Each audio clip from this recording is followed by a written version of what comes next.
Hello, Detective Banks. I want to play a game.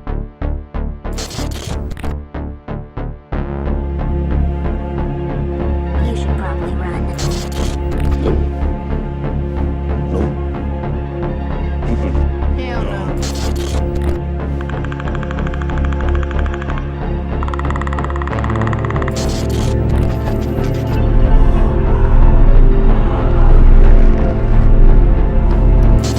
Do you believe in ghosts?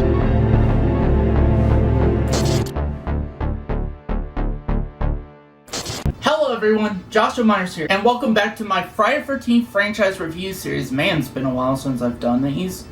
The last time I did one was for Friday the 13th Part 2, and that might have been like a year or 2 years ago, something like that. I don't know. It's been a long time. So, and I thought since with today being Friday the 13th and all, might as well review a couple of these films. I plan on at least, because I just got done watching Friday the 13th Part I got done watching this movie, and I plan on reviewing the next one after that. And then I got another review coming that isn't a Friday the 13th movie, but because of a certain film in theaters, so yeah, and that will be for, actually the next two will be first time watches for me. So yeah, and today I'm going to be reviewing Friday the 13th Part 3 from 1982. On Friday, August 13th, an all-new three-dimensional process will put you in the picture, whether you want to be there or not. Friday the 13th, Part 3 in Super 3D. Join Jason in the woods on his day, if you dare. Friday the 13th, Part 3 in Super 3D. Rated R. Friday the 13th, Part 3 opens Friday the 13th at selected theaters and drive-ins. Friday the 13th, Part 3 stars Dana Kimmel, Richard Brooker, Catherine Parks, Paul Karata, I think that's how you pronounce his name, if not, here it is, or I'll put his name in the description, Jeffrey Rogers, and it's directed by Steve Miner. The plot of Friday the 13th Part 3 is that an idyllic summer turns into a nightmare of unspeakable terror for yet another group of naive counselors, ignoring Camp Crystal Lake's bloody legacy. One by one, they fall victim to the maniacal Jason who stalks them at every turn. Now, before getting on to the rest of this review, I would like to say this is actually the first time I've actually fully watched Friday the 13th Part 3 in its entirety. There were times I tried to start it and everything like that. In fact, originally my original plan was after I reviewed the first two movies, then me and Josh would be reviewing the rest of the franchise. But in fact, I was planning on doing that today, but I kind of forgot that Joshua couldn't really make it today. So yeah, it looks like I'm just doing this by myself, at least for a while. So yeah, and I do got some thoughts here, so let's get right into them.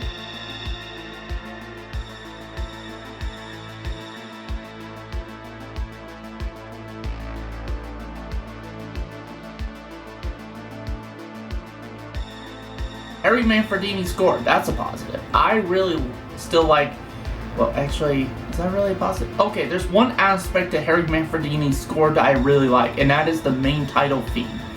Which it looks like they gave Jason his dance remix theme, which, by the way, hit it.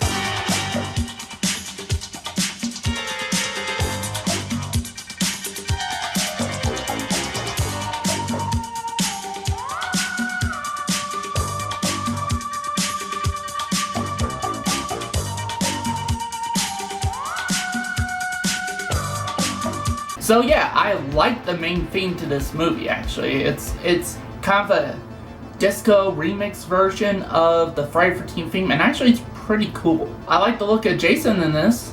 This is actually the first time you get to see his iconic hockey mask, like the first time he puts it on. Because he didn't have it in the first one, because Jason wasn't really in the first one unless if you count the ending, but that was meant to be a dream. He had the sack mask in Part 2, but it wasn't until Part 3 where he got his iconic hockey mask. And honestly, personally, I prefer at least his facial look and everything in this movie than in Part 2. It still would have been cool if he had the sack mask, because personally I find that creepier than the hockey mask. That's just me. And I also just like Jason a little bit better than I did in part 2. It's a different actor. It's the actor who plays Jason in this one is Richard Brooker. And he does, I think, a better job than the previous actor. Yeah, he's just a little bit more intimidating in this movie. Although I do have some issues with that. I'll get to that in my negatives. I know that the pacing is still pretty good. It clocks in at an hour and 30 minutes, and it feels like that. It feels like an hour and 30 minutes, so it's not like you're in it for the long haul or anything like that. So yeah, there's that. I think that's about it in regards to my positives, so let's move into the things I'm rather mixed on.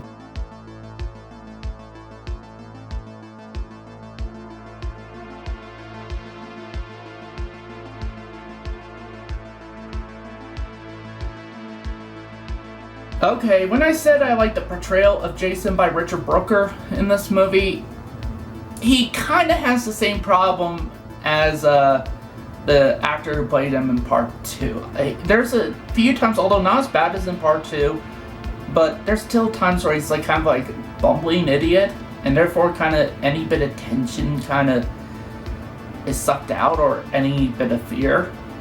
So yeah, and then another thing I'm rather mixed on are the characters, so like the camp counselors and that. While on the one hand,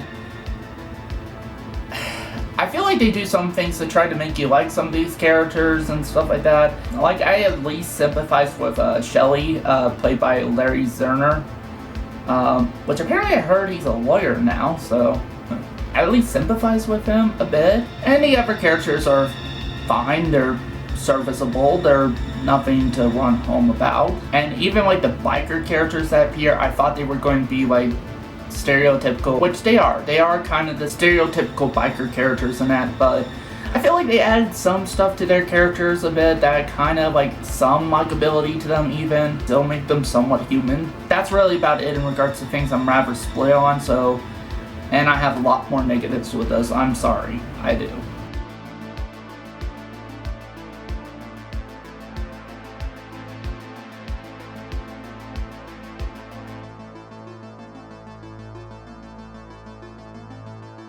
The 3D. I think the 3D really waters this movie down a lot, actually. Like, it's one of those 3D effects, like, types of 3D where it's like, ooh, see? My remote isn't 3D in your face. Ooh. Ooh. Ooh. Yeah, it's that kind of 3D we're dealing with here, and I don't like it. And it makes for some awkward viewing in 2D. Now, apparently Scream Factory released, like, through the Friday the 13th complete box set, a version of this film that's in true 3D, not this, red and cyan, like the stereoscopic 3D, but like what you see now these days with 3D. I've yet to check that out because I don't have the Friday the 13th box set, plus I don't have a 3D TV. So if I do get the Friday the 13th box set, and if I do end up with a 3D TV, I'll probably check it out and I'll let you guys know what I personally thought of the new 3D conversion, and if it improves the film at all. But yeah, did not like it, and I felt like the 3D was unnecessary. I feel like Friday the 13th Part 3 did not need to be in 3D. It really did not. It's basically the equivalent of Saw 3D, where basically I felt like there was nothing in there to really say, yes, this film needed to be in 3D or anything like that. Honestly, in my personal opinion, one of the better 3D horror movies I've seen was My Bloody Valentine 3D, the remake from 2009. And even then, I didn't really felt like they needed to have it in 3D, so I just felt like 3D for horror films is just nothing more than a gimmick. And that's what it is. Nothing more than a gimmick to basically get a couple more bucks out of people who go see it in the theater. That's basically what it is. I had an issue with that. I also had an issue with, well, okay, first of all, let's talk about the opening. It basically recaps part 2, and honestly, I felt like it went on for too long to recap. They could have cut it down to maybe a minute, 2 minutes tops, but they drag out the recap for about 5 minutes of the movie. And I'm like, we didn't really need to recap that. If you're going to do a recap of part 2, I'd say cut that down to about a minute or 2 minutes tops. That's about it. And then the rest of the openings, again, the couple with who runs the store and that, and Jason picking them off and that. I feel like we didn't need that because nowhere does it else tie into the plot of the film. Like, honestly, how I probably would, if you were going to have that bit of stuff in the film, what I would have done is have it to be where it basically sets up that, you know, that's going to be where the climax of the film takes place, is at that store and that, you know, like, and around that area. But no, the climax is at the barn, and it's like, why? Honestly, you could have cut that whole sequence out and would have not missed it. You could have done a 1 or 2 minute version of that recap, and then cut to where you see the kids, like the group of teenagers driving the van and everything, kind of introducing the, you know, that's how I would have done it personally. But, and then another negative I have is because of the 3D and that, the effects are not that great. The makeup effects aren't that great, especially when you compare the makeup effects of the first film. And it seems like so far the effects, and I feel like the reason why is because in Friday the 13th Part 2 and 3, Tom Savini did not work on the makeup effects in Part 2 and Part 3. He didn't come back until Part 4, the final chapter, which is going to be the next one I'm going to watch and review. Hopefully that will be one of the positive, is the makeup effects. But yeah, and knowing that too, because of the fact that he decided to go with the 3D route, like one of the people's favorite kill in the movie where it's like getting his eyeball squished out and popping out his screen, like, that's so cheesy. That's, no, like, cheesy, it takes me out of the movie completely. And just another issue I have, the plot and everything is so beat by beat of the original Friday the 13th, more so than even Part 2 was. There's even sometimes where they tried to completely redo scenes from the original, basically, but with these films' characters and that. I couldn't even tell you how many times they do that, and honestly, even then, I feel like those scenes were done so much better in the original Friday the 13th. Also, another negative I have is really, like, besides the main title theme by Harry Manfredini, which gives it the hip-hop disco remix of the Friday the 13th theme, other than that, the music is there. It's just the same as the other films, and I kind of would have liked if they gave the rest of the music that kind of disco-esque, you know, like 80s disco flair. At least it would have stand out throughout the rest of the franchise, and that's about it. Like, the only time they did the disco remix of themes is for the main title theme, which also plays at the end credits. So, but yeah, the music in here is completely forgettable. I mean, not forgettable per se, because it is iconic with and that, but it doesn't really stand out. That's what I'm trying to say. It's just there. But honestly, for me, that's it with my negatives. But honestly, those are really big negatives that kind of, well, I'll talk to you about after my rating. So with that said, I'm going to give Friday the 13th Part 3 a 2 out of 5 stars. This is kind of the lesser of the original movies for me.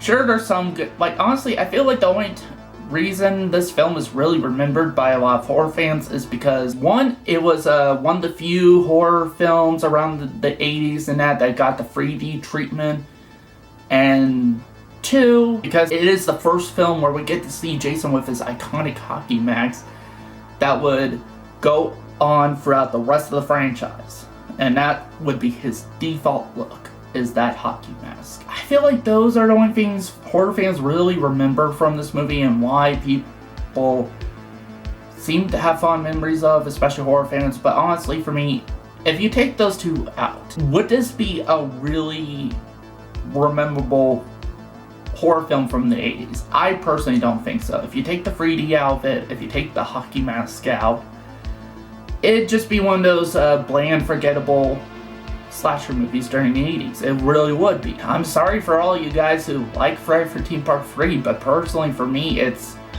so far probably would be up there with some of my lesser, least favorite Friday the 13th films. Not to spoil the ranking or anything, but I mean, I'm not going to tell you where I'm going to place it because I have to watch the rest of the films, but so far, this would definitely be within my least favorite Friday the 13th film, especially during its earlier run. So that's it for this review. Thank you guys for watching, and have a happy Friday the 13th.